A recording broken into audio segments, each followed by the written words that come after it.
zum Beispiel, dass ich in gewissen Situationen mehr für mich selber einstehe. Also wenn ich weiss, ich bin richtig, dass ich dann wirklich dem inneren Gefühl auch vertraue und auch danach handle und nicht das Gefühl habe, so, ich habe so viel Selbstzweifel, vielleicht hat der andere doch recht gehabt. Und dass ich dort mehr hinter mir selber stehen kann. Das ist sicher etwas, was ich an mir verbessern könnte. Etwas, wo ich immer so ein bisschen am Arbeiten bin, ist, Menschen möglichst nicht versuchen zu verurteilen.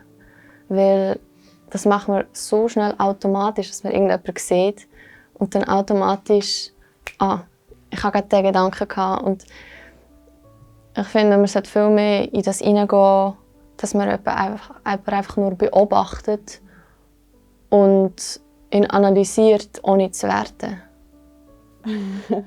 Es gibt viele Sachen, die ich verbessern würde oder die ich dran bin am verbessern. Etwas ist so ein bisschen meine Pünktlichkeit oder meine Organisation, so Sachen.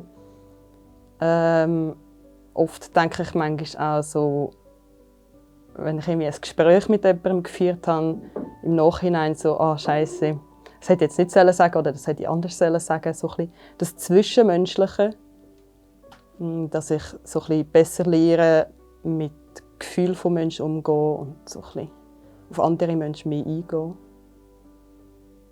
Ja, und so ein bisschen lernen, mich auch in Menschen hineinversetzen. Finde ich manchmal auch noch schwierig.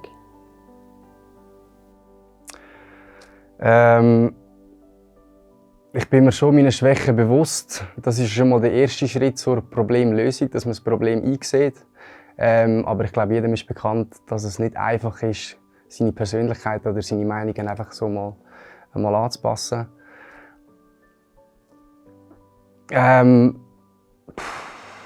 Tough. Jetzt hast du mich wirklich sprachlos gelassen. Und es tut mir echt selber weh, dass ich das so sagen muss.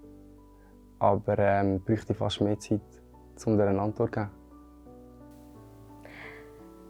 Ich verändere mich immer wieder stetig.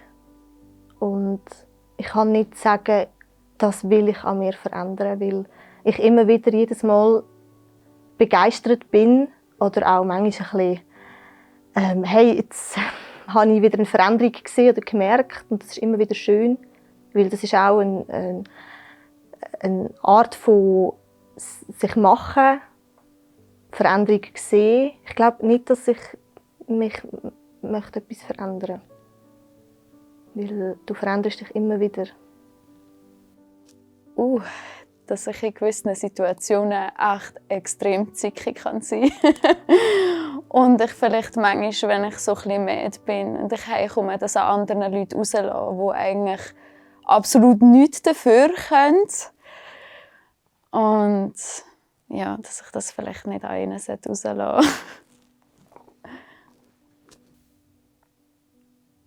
Ich bin recht stur und egoistisch manchmal. Ich glaube, grundsätzlich ist es gar nicht etwas Schlechtes, weil ja, ein gewisses Ego und eine gewisse Sturheit ist auch wichtig, sonst macht man sich selber kaputt. Es gibt auch ganz viele andere Sachen, so Kleinigkeiten, wie dass ich manchmal die Situation anders handeln oder mal lieber sein zu jemandem. Aber grundsätzlich bin ich immer probieren, wenn ich etwas merke und ich ändern sollte, dass ich es auch mache. Darum ja, wird hoffentlich die Liste immer kleiner und irgendwann gibt es dann gar nichts mehr auf dieser Liste. Ich wollte ein bisschen mehr Disziplin haben. Das ist mir sehr wichtig, dass sich das ein bisschen ändert. Was ich gerne möchte verändern manchmal an mir, ist vielleicht Disziplin im Leben, dass ich an Sachen disziplinierter angehe. Ich denke mir manchmal so, ja, wieso habe ich nicht noch mehr, vielleicht wäre noch etwas Besseres daraus gekommen. Aber das ist, glaube ich, einfach, weil ich ein selbstkritischer Mensch bin. Ja, viel ändern würde ich nicht, weil ich kann da hocken und sagen, ich bin eigentlich zufrieden. Ja. Sicher etwas, was ich gerne kann, ist planen. so. Also Sachen planen, irgendwie. Ich probiere es, aber ich mache immer noch alles auf den letzten Drücker. Ich komme meistens ein bisschen zu spät. Alle meine Freunde können das Lied davon singen. Und zudem bin ich noch mega chaotisch. Also irgendwie, ich schaffe es nicht, wenn ich heimkomme, schaffe ich nicht alles aufzuhängen, sondern es liegt halt einfach überall. Und für mich, also ich wohne allein, so stimmt es für mich. Aber ich weiss, dass es andere Leute manchmal ein bisschen stört. Also ich denke, ja, habe ich Verbesserungspotenzial. Dass ich offener bin und nicht immer so zurückhaltend. Dass ich probiere auch meine Meinung zu sagen. Weil ich bin oft halt einfach so ein bisschen zurückhaltende Person, die meistens ja, einfach zustimmt, obwohl ich eigentlich gar nicht so Lust hätte. Oder, ja. Das würde ich eigentlich gerne mehr verändern. Dass ich ein bisschen offener und ein bisschen mehr würde sagen. Ich bin zum Teil nicht so kritikfähig. Ich merke das zum Teil, dass ich nicht immer auf Kritik sehr gut eingehen kann. Aber ich bin mir dem bewusst und ich probiere eigentlich immer an dem zu arbeiten. Aber ich glaube, das ist gut, wenn man auch neben Stärken auch genug Schwächen hat.